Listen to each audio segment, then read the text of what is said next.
Right now, we're facing a crisis of international proportion. It's a healthcare crisis, but it's also an economic crisis. It's going to have long-term impact for us. And we're going to see that the biggest impact is actually going to be acceleration of inequality. The systematic way that we have been built is not holding up. The foundation is cracking. Our duties remain the same. The fact that we should not leave anybody behind again.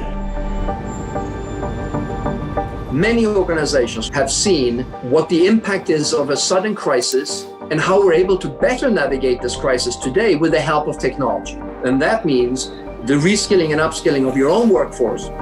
Jobs of tomorrow are technologically enabled, but also extremely human-centered. It's in the ability to work with technology easily. On the other hand, with this new way of working and especially remote work, we see that there is a huge need of emotional intelligence. We have really to invest a lot in people to guarantee their jobs, but also to allow them the mobility they need on an ever-changing labor market. 8 out of 10 of the young people who are in low and middle income countries are going to have to be entrepreneurs. They're going to have to make jobs for themselves.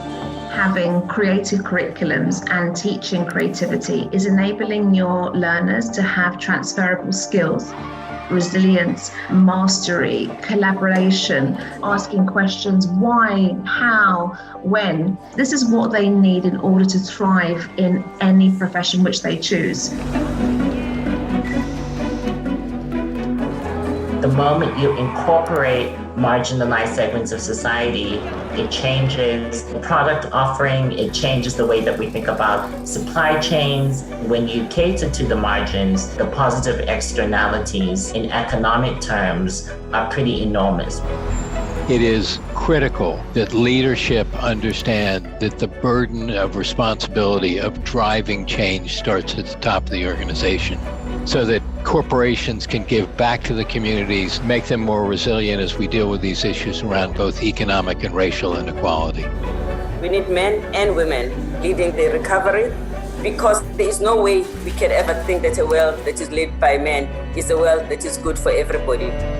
Now is the moment that we can think about how we use that possibility, the new ideas, the new technology, the new wealth, to really create social systems in which we can all flourish. We have the greatest brains, talent, resources in the world. There's no reason that we can't, and no excuses that it's too hard or too complicated.